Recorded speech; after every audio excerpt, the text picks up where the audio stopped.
Holy shit. This girl is unreal. I was hiding behind a bookshelf in the library, sneaking a picture of the girl in the white dress. Her profile was perfect.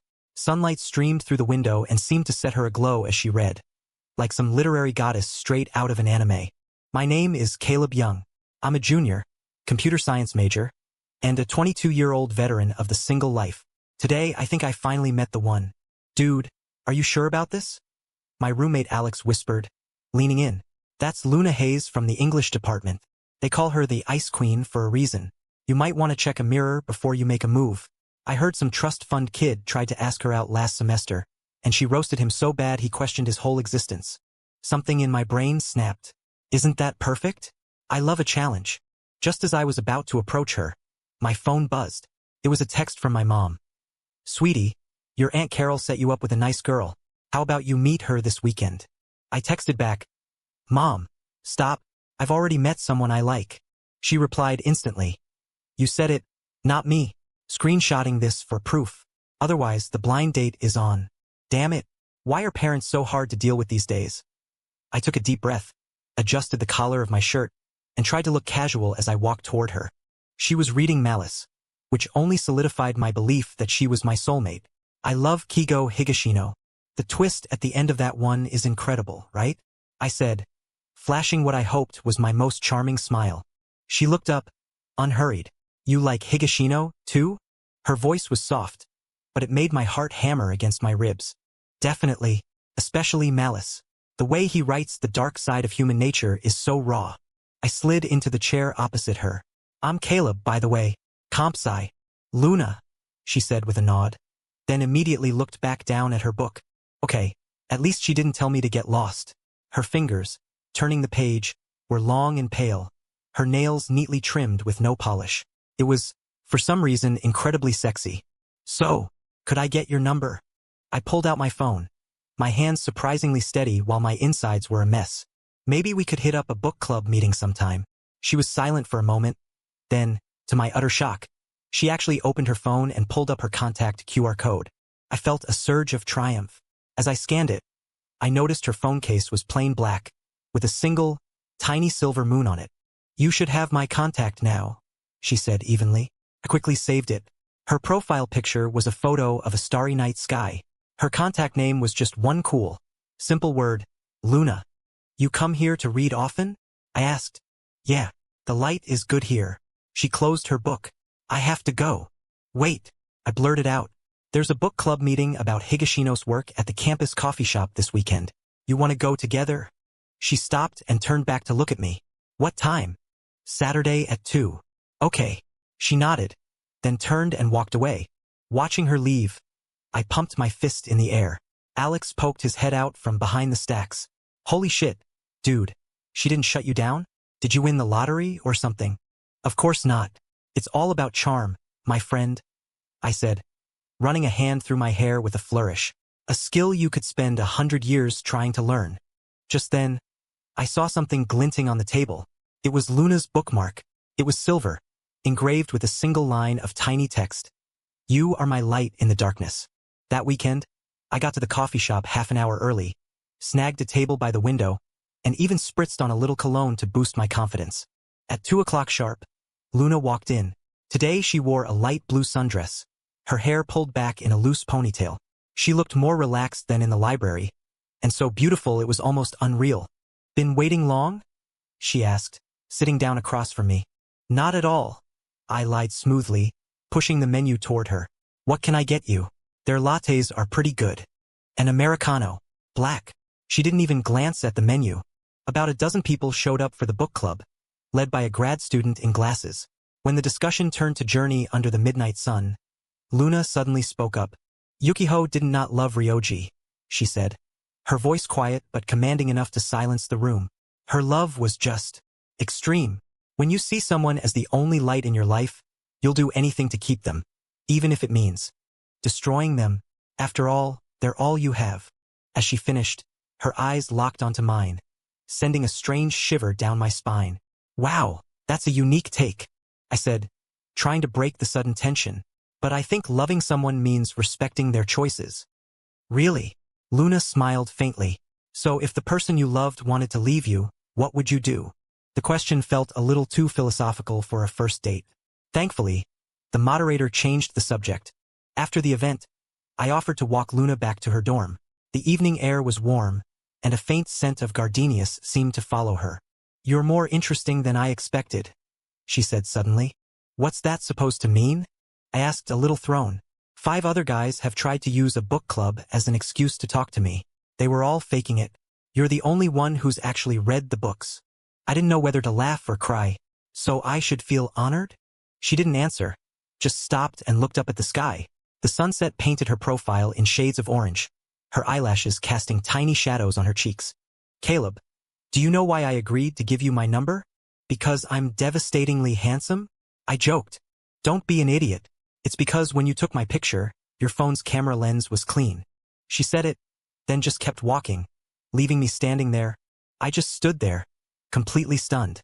Holy crap, she knew I was taking her picture the whole time? And she didn't call security. Over the next few weeks, Luna and I started seeing more of each other. Every Friday afternoon, I would run into her at the same spot in the library. We gradually moved from talking about literature to movies, from music to our daily lives. "Why do you only ever wear black or white?" I asked one day. "Too many colors are noisy." It was such a Luna answer. I was getting used to it. "They're doing a re-release of Interstellar this weekend. Wanna go?" I said, holding up my phone. "Already got the tickets." She stared at me for a few seconds, then reached over and brushed a piece of dandruff off my shoulder. "You should change your shampoo." "So, is that a yes?" I pressed. "Fine, since you're begging." In the theater, during the scene where the main character tries to contact his daughter across time and space, I noticed Luna quietly wiping away tears. In the darkness, I worked up the courage to take her hand. It was cool and soft. She flinched for a second but didn't pull away. After the movie, we walked back toward campus. The night air was cool. "If I disappeared one day," Luna said suddenly, "would you search for me like he did for his daughter?" "Don't talk crazy," I said, ruffling her hair. She didn't dodge my hand this time. "But, yeah, I probably would. I mean, it took me long enough to get you to notice me." "I never said I was your girlfriend," she murmured, but the corner of her mouth ticked upward. "It's only a matter of time," I said confidently. Just then, a girl ran up from behind us and linked her arm through mine. "Caleb, long time no see." Oh crap, it was Sophie, a sophomore from my department I'd worked on a project with before. I shot a nervous glance at Luna, whose expression had instantly turned to ice. "And this is?" Sophie asked, looking Luna up and down. "My friend Luna," I said quickly. "Luna, this is Sophie. She's in my department." Luna just nodded, her eyes cold. "Hi." The atmosphere turned painfully awkward. After we parted ways, I got a text from Luna. "Don't bother coming to the library tomorrow." I texted back immediately. "Is this about Sophie? We're just classmates, I swear." The next day, Luna really didn't show up. I sent her a dozen texts, all of which went unanswered. To make matters worse, the librarian told me Luna had called in sick for the next few days.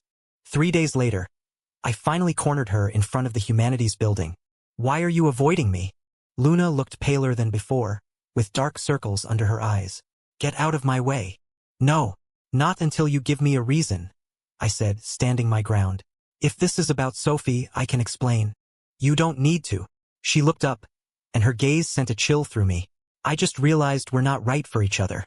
"What do you mean, not right? We were fine a few days ago. How can you know if we don't even try?" My voice rose without me meaning it to. "At least give me a real reason." Luna took a deep breath.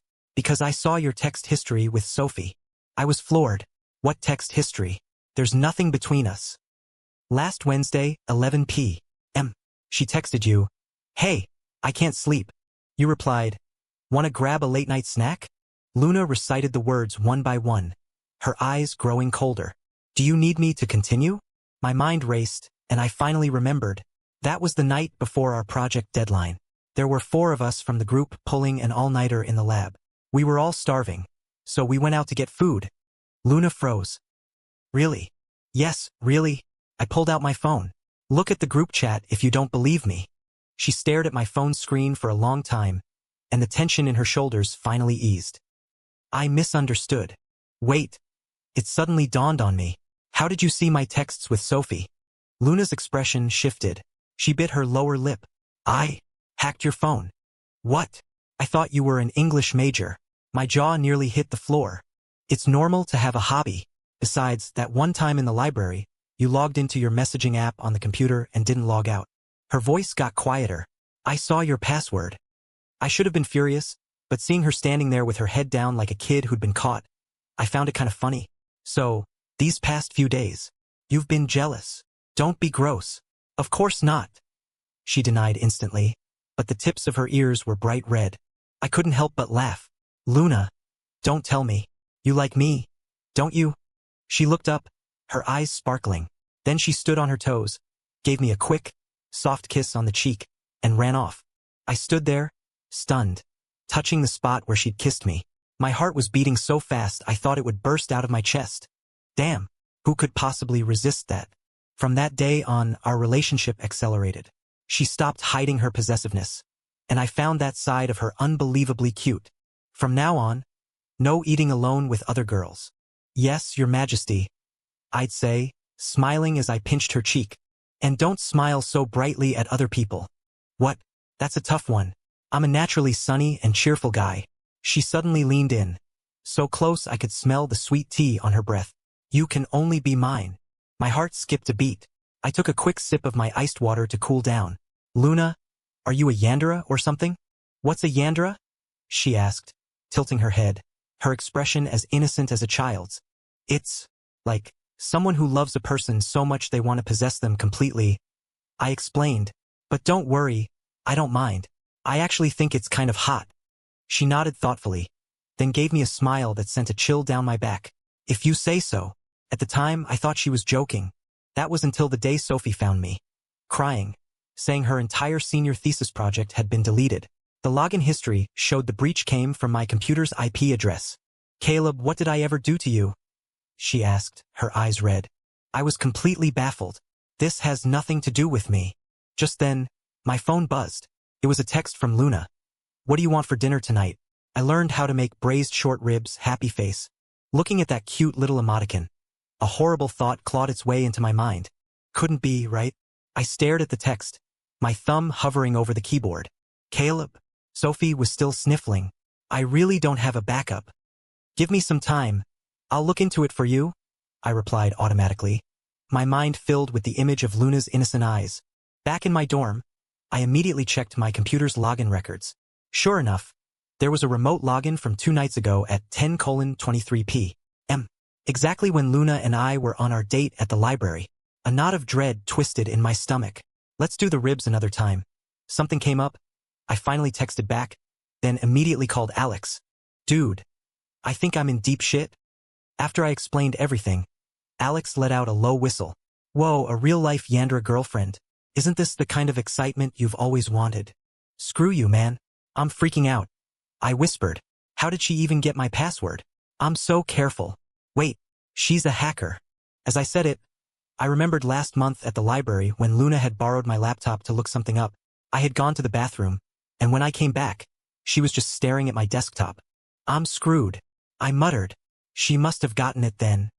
I'd change all your passwords and turn on two-factor authentication like yesterday, Alex said, for once being serious. But for real, what are you gonna do? Break up with her? I was silent.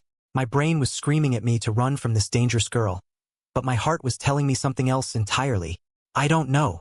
After I hung up, I got a reply from Luna. Okay. Don't forget to eat happy face. It was as sweet and considerate as always.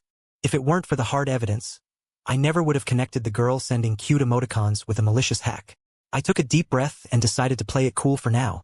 Maybe there was a misunderstanding? The next day, I deliberately brought up Sophie during my date with Luna. By the way, Sophie lost her entire thesis project. She was a complete mess. I said it casually, watching Luna's reaction. She was eating a spoonful of ice cream, and her hand paused for a fraction of a second. Is that so? What a shame. The dappled sunlight through the trees obscured her expression. The weirdest part is, the logs show it was done from my computer. I continued probing, but I never touched her files. Luna put down her spoon and looked me straight in the eye. Are you accusing me? Her directness caught me off guard. No, I just think it's strange. If I did do it, what would you do? Her voice was quiet, but it made the hair on my neck stand up. That was practically a confession. My throat went dry, my heart pounding with a mixture of fear and some other, unnameable excitement. Why? Luna dabbed her mouth with a napkin, her movements elegant. She touched something she wasn't supposed to. What? You. She looked up, her gaze so intense it felt like it could burn me. You're mine. I should have been terrified, but strangely, a small part of me was thrilled. This was sick. This was so damn thrilling. You hacked my computer. I just took a look, she said, tilting her head innocently. What? Are you mad? I should have been, but looking at her cautious expression, my anger just evaporated. Don't do it again. And restore Sophie's files. Luna's eyes lit up. You're not mad at me? This is your one and only warning, I said, pinching her nose and pretending to be stern. If there's a next time, You'll what? My brain short-circuited. I'll kiss you until you cry. Luna stared at me for a second, then broke into a grin like a kid who'd gotten away with a prank. Caleb, you're way cuter than I thought. After that, our relationship entered a strange new phase. On the surface, we were like any other college couple, but I knew she was always watching me. My phone would occasionally show strange login alerts, and my social media accounts would flag security warnings. The weird part was, I wasn't panicking like a normal person would. I felt a strange sense of security. I had nothing to hide. Anyway, until one night when Alex pulled me aside conspiratorially. Dude, you gotta see this. He handed me his phone. On the screen was an anonymous post from a campus gossip app. Warning. That psycho-stalker from the English department. The post was clearly about Luna. My fingers went cold as I scrolled. Follows guys back to their dorms. Takes pictures of them when they don't know. Rumor is her ex-boyfriend transferred schools because of her. Who the hell posted this? My voice was trembling. No idea. It's all anonymous, Alex said, scratching his head. But I asked a couple of people in the English department, and they said Luna's reputation is, not great. I immediately called Luna, but it went straight to voicemail. A sense of dread washed over me, and I sprinted toward the women's dorms. I found her curled up on a bench outside the building. She was hugging her knees, her shoulders shaking slightly, looking like a discarded doll. Luna. She looked up at me, her eyes as red as a rabbit's. You know, don't you? I sat down next to her. That post is bullshit, right? Luna was quiet for so long, I thought she wasn't going to answer. Not all of it, she finally whispered. I did. Follow my ex-boyfriend. Why? Because he cheated on me. Her voice suddenly turned to ice. He told me he loved me while he was seeing another girl, so I made him pay the price. A chill ran down my spine. What? Price? Luna suddenly smiled. A smile that was utterly terrifying. I just made him lose a few important things. I wondered how a sweet girl could be so ruthless, but I also felt a strange sympathy. I knew that hateful people often had a history of being hurt. In the moonlight, half of Luna's face was in shadow, the other half illuminated, making her breathtakingly beautiful. Caleb, she said, her hand gently taking mine. You're not like them, are you? You won't betray me, will you? Her hand was as cold as a snake. I won't. Good. She leaned against my shoulder. If you ever dare to leave me, I'll kill you. Then I'll kill myself. She said it as casually as if she were discussing what to have for breakfast. I should have been terrified, but a twisted sense of satisfaction bloomed in my chest. To be that important to someone. You won't get the chance. The next day, the anonymous post had vanished, not even a cached version to be found. I asked Luna if she'd done it, but she just gave me a mysterious smile. Caleb, it's my birthday this weekend, she said suddenly. Come over to my place. I'll cook for you. My eyes widened in surprise. Your place? You've never mentioned your family. They're not around, she said. I live by myself. On Saturday afternoon, I followed the address to a high-end condo building. When Luna opened the door, she was wearing a simple white t-shirt and jeans, her hair tied back loosely, looking softer and more domestic than I'd ever seen her. Come on in, she said with a smile. The apartment was surprisingly spacious and bright, with a minimalist, modern design. The most striking thing was that there wasn't a single family photo in the entire living room. Where are your parents? I couldn't help but ask. Luna was in the kitchen chopping vegetables. Her knife paused for a second. They work abroad. They're rarely back. I walked up behind her and wrapped my arms around her waist. So you've been on your own all these years? Luna turned around, still holding the kitchen knife, her eyes incredibly soft. Really? No matter what happens? Of course, I promised, then pointed at the knife. Though you look a bit like the star of a horror movie right now. She let out a small laugh, put the knife down, and stood on her toes to kiss me. Go wait in the living room. It'll be ready soon. As I sat on the couch, I noticed a drawer under the coffee table was slightly ajar. I could just make out a few USB drives and a notebook inside. Overcome with curiosity, I waited until she wasn't looking and gently pulled it open a little further.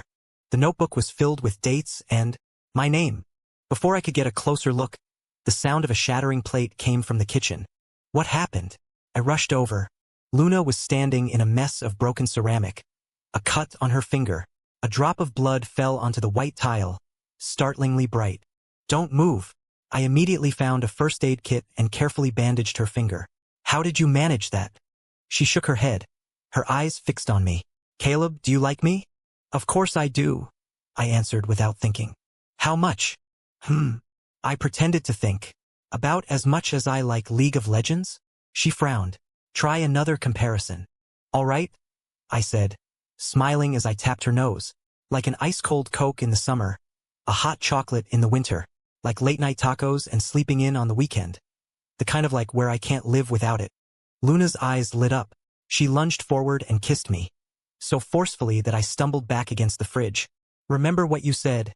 She whispered against my lips. I can't live without you, either. Dinner was fantastic.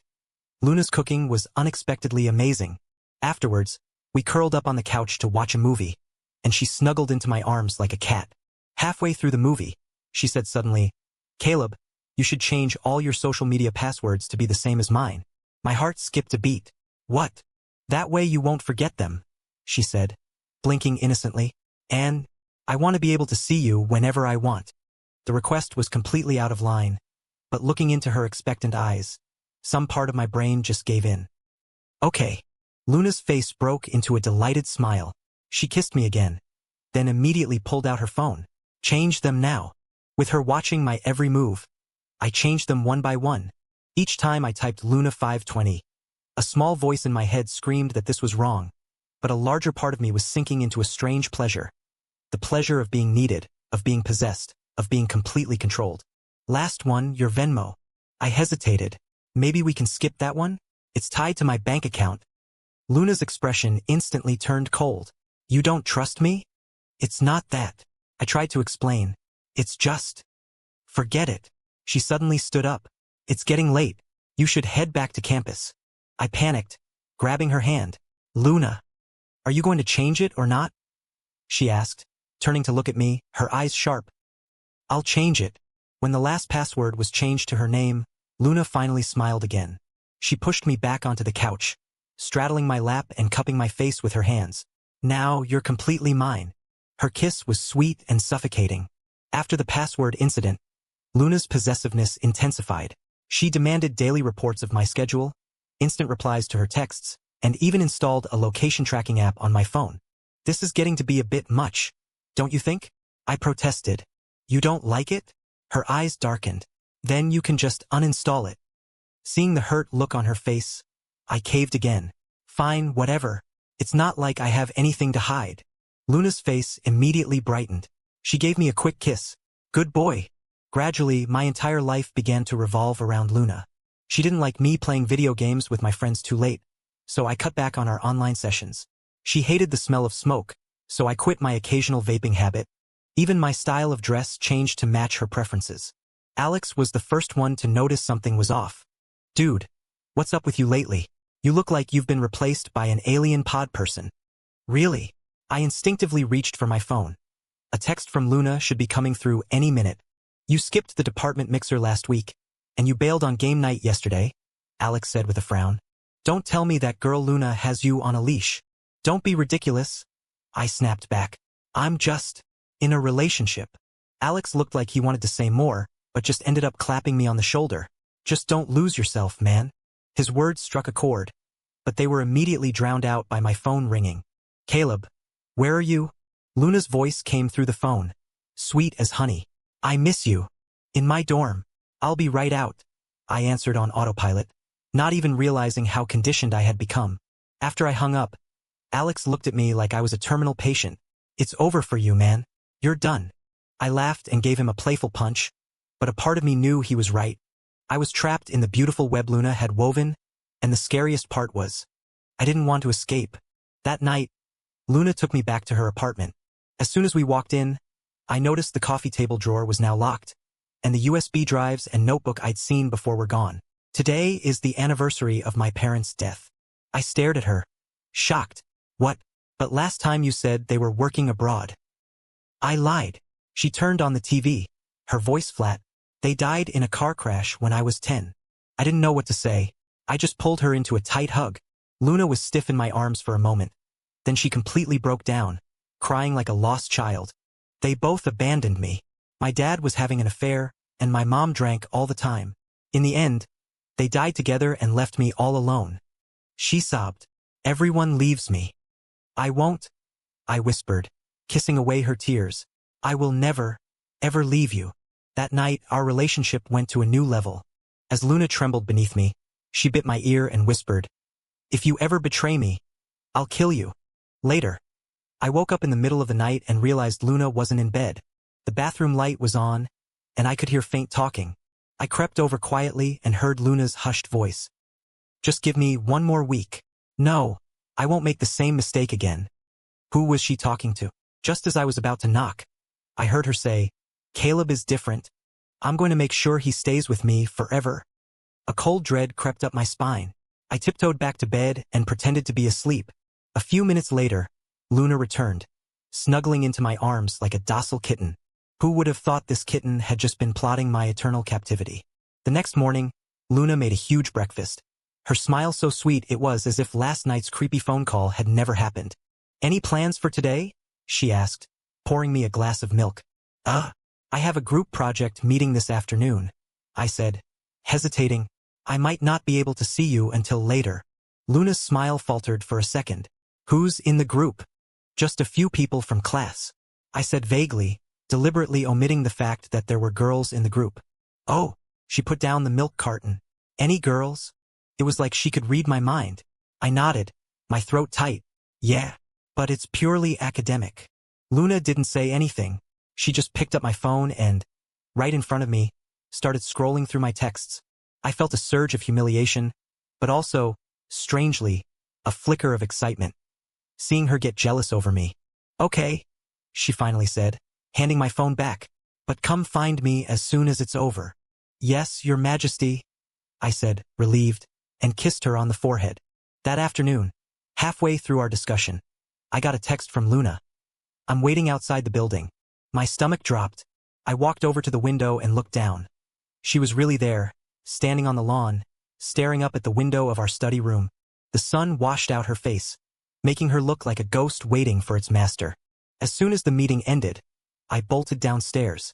Luna immediately took my arm, but her eyes were fixed on someone behind me. "Who's the girl in the red shirt?" "Who?" "Oh, that's Rachel. She's in our group.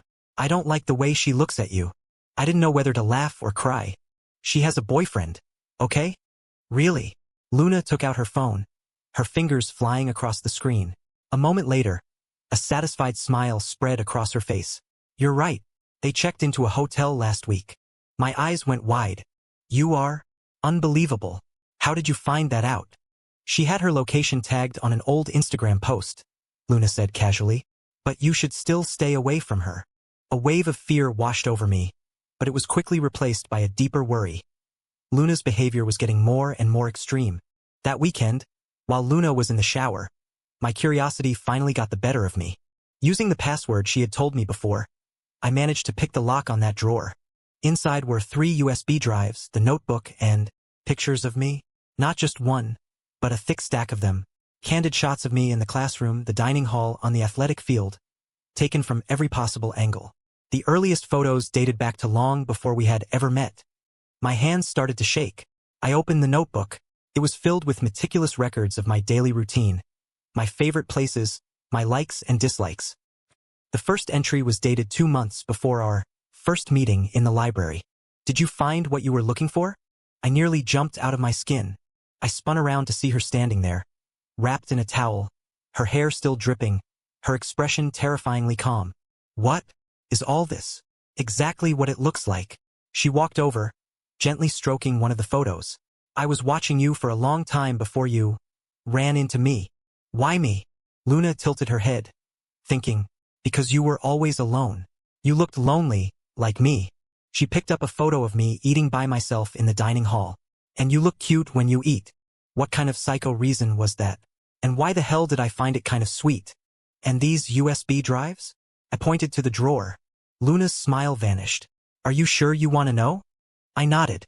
She took a deep breath, picked up a drive, and plugged it into her laptop. This is my ex-boyfriend's file. A folder appeared on the screen, filled with screenshots of text messages, audio recordings of phone calls, and even a hospital psychiatric evaluation. He cheated on me, so I ruined his reputation and got his grad school acceptance rescinded, Luna explained calmly. He had a mental breakdown and transferred schools. Cold sweat was soaking through my shirt. How did you do all that?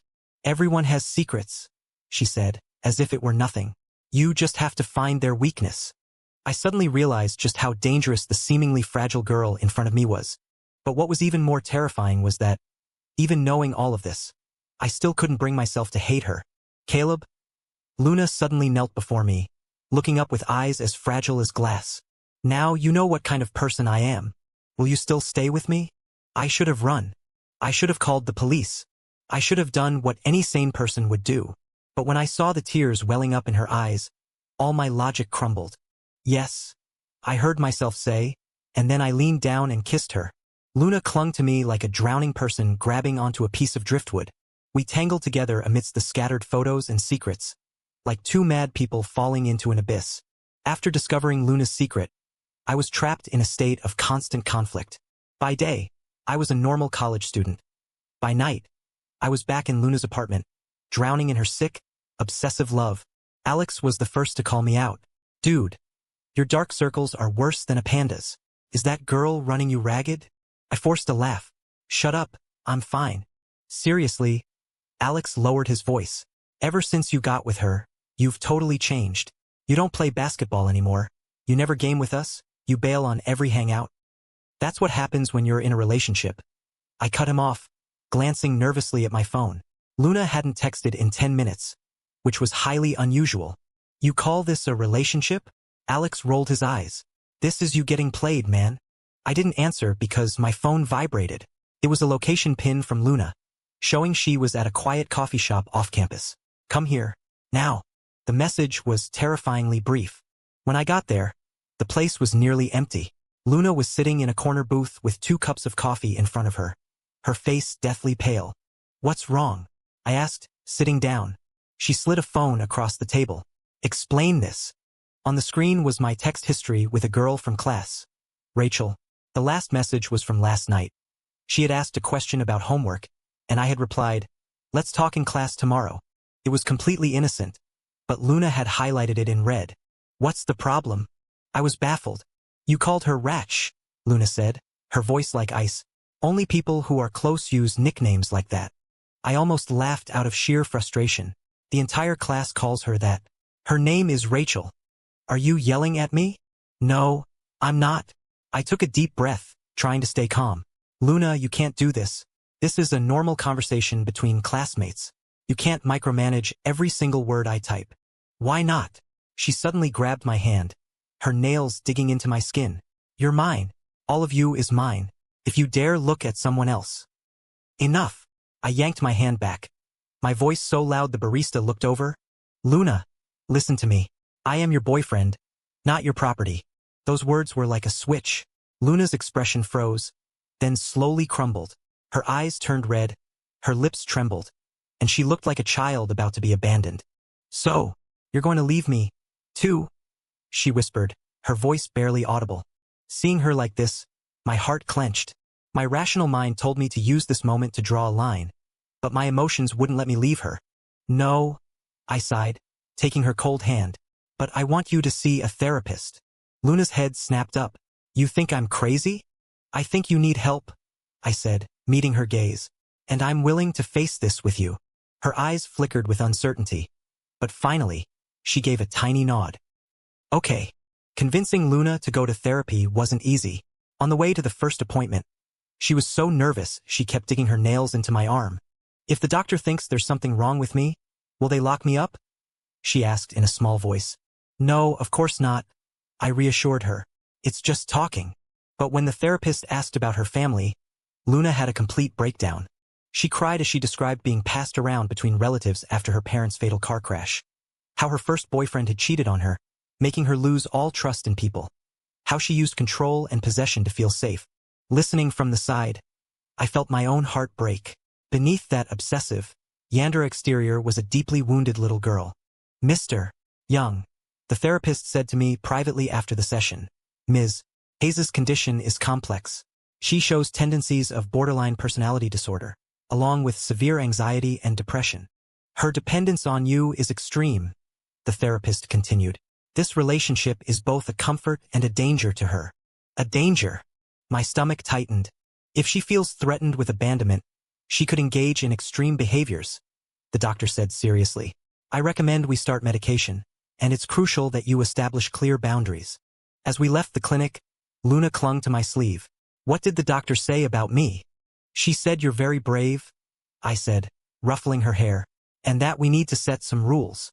What kind of rules? For example, I chose my words carefully. You can't check my phone whenever you want. I need to have a normal social life. You can't follow me or interfere with my life. Luna's face fell. What kind of relationship is that? A healthy one, I insisted. If you can't do that, then we'll have to. Have to what? We'll have to see each other less. I forced the words out. Luna stared at me, then turned and walked away. I ran after her and grabbed her arm. Don't be like this. I'm trying to understand you. Can't you try to understand me, too? She shook my hand off but didn't leave. I'll try.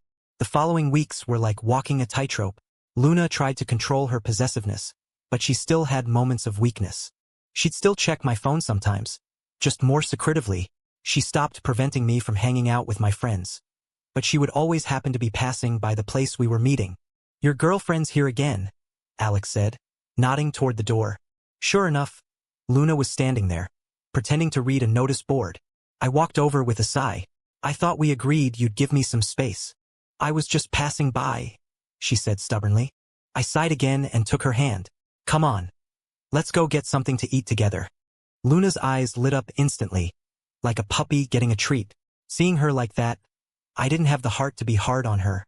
The medication seemed to be helping. Luna's mood swings became less severe, and she had fewer nightmares. But whenever she saw me talking to another girl, she would still instinctively clench her fists. I was talking with Rachel about our project today. I told her one evening after dinner, testing her reaction. Luna's hand, which was washing dishes, paused for a second before she continued. Oh, what about? For her, that level of restraint was huge progress. I walked up behind her and wrapped my arms around her. Just about the final report. Did you know her boyfriend is in med school? It was the right move. Luna's shoulders visibly relaxed.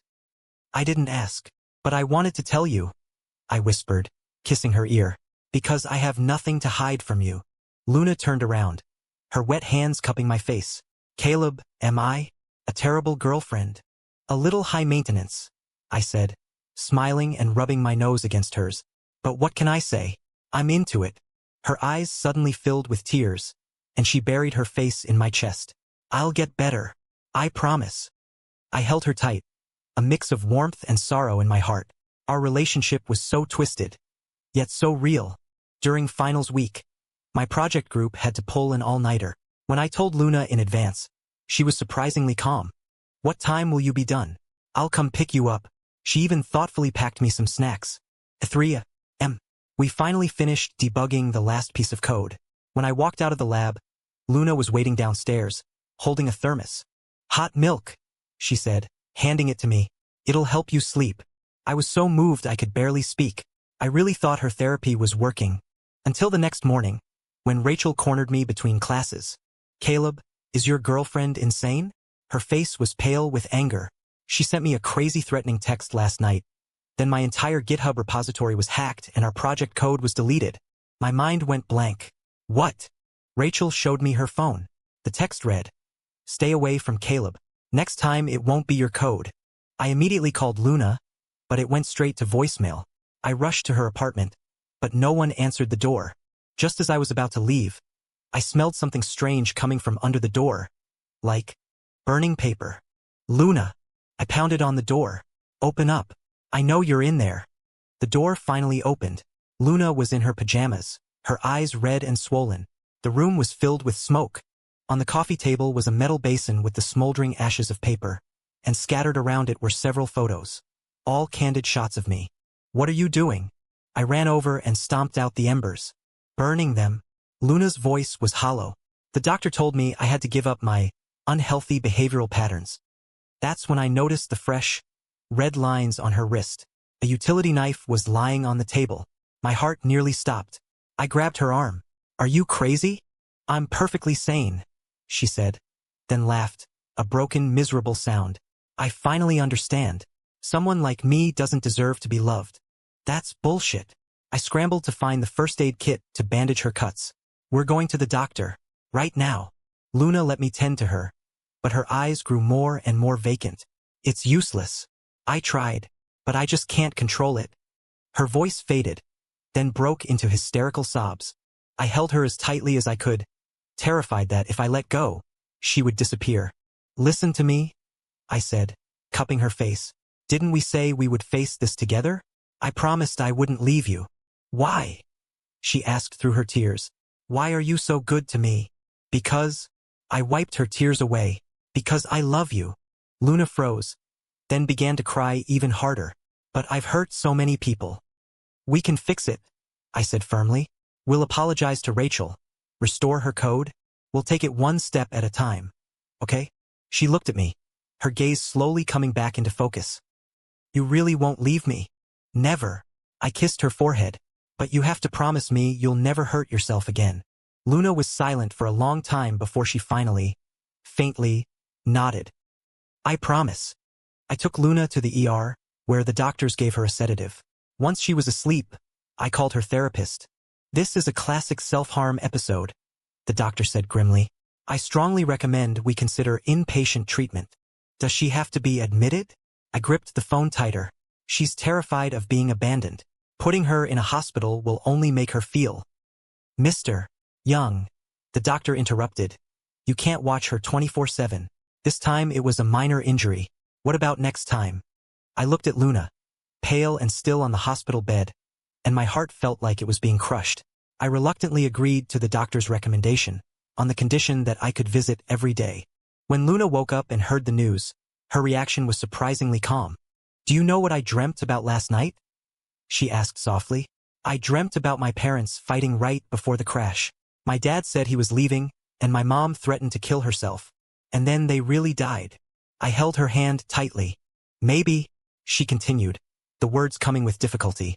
Maybe I need to really face my own problems instead of just pushing them onto you. It was the most lucid thing I had ever heard her say. With tears in my eyes, I kissed the back of her hand. I'll come see you every day, and when you're better, we'll go get dessert at that place you like. Luna managed a small smile, one tinged with a sense of relief I'd never seen before. Okay. The first month of her treatment was the hardest. Luna's moods were volatile. Some days she would beg me to take her away. Other days she would refuse to see me at all. But I showed up every single day, without fail, bringing her favorite books and snacks. Why are you here again? She asked once, her face a cold mask. Is someone like me worth your time? Of course you are, I said, peeling an apple for her. Besides, you're not someone like me. You're Luna, my girlfriend. She turned her head away, but I saw her quickly wipe her eye. Gradually, the therapy and medication started to work. Luna learned to express her emotions in healthier ways, and her extreme paranoia subsided. The doctor even started allowing her short weekend leaves. We went to that dessert shop we talked about. Luna ordered a tiramisu and ate it in small, deliberate bites. Caleb, she said suddenly, thank you for not giving up on me. Don't be silly, I said, ruffling her hair. We're just getting started. But life has a funny way of throwing curveballs. Just as Luna was making real progress, I got some unexpected news. I had been accepted into a prestigious exchange program at a university in the U.S. Full scholarship. You should go, Luna said immediately when she found out. It's an incredible opportunity. I hesitated. But your treatment? I'll continue it, she said calmly. The doctors say I need at least another 6 months. I can't hold you back. We were sitting on a bench in the hospital garden, sunlight filtering through the leaves. Luna's profile was soft in the gentle light, the shadow of the intense girl I first met almost completely gone. We could do long distance, I suggested. We can video chat every day. Luna shook her head, her eyes gentle but firm. Caleb, we need a real separation. You need space to grow, and I need to learn how to stand on my own. Are you breaking up with me? My chest tightened. It's not a breakup, she said, leaning her head on my shoulder. It's a pause. If one day we're both better, then maybe. She didn't finish the sentence, but I knew what she meant. As the sun set, I wrapped my arm around her, trying to memorize the feeling of her warmth, to burn this moment into my memory forever. The days before I left felt like they were on fast forward. I was busy with paperwork and saying goodbye to friends, while Luna continued her therapy. We had an unspoken agreement not to talk about the future, focusing instead on cherishing the time we had left. The last time I visited her at the hospital, Luna handed me an envelope. Don't open this until you're on the plane. So mysterious, I said with a laugh, taking it. Then I pulled her into a hug. Take care of yourself, okay? You too, she muffled into my chest. Remember to eat on time and don't stay up too late. After the plane took off, I opened the envelope. Inside was a photograph and a letter. The photo was of me, asleep, clearly taken by Luna. On the back, she had written, "You are my light in the darkness." The letter was short. Caleb, thank you for teaching me what love really is. It isn't about possession. It's about letting go. No matter what happens in the future, you have changed my life forever. Luna. I looked out the window at the sea of clouds, and the tears finally came. 2 years later, in the deep autumn of Boston, I was in the library, cramming for a paper, when my phone lit up. It was a picture from an unknown number. A single, brilliant red maple leaf, with the dessert shop we used to love in the background. Below it was a single line of text. My doctor says I'm all better. If you're willing, I'd like to buy you a tiramisu. My hand was shaking so badly I could barely hold the phone. I replied instantly. Send me the address. Booking my flight now. Outside the window, the sun was shining.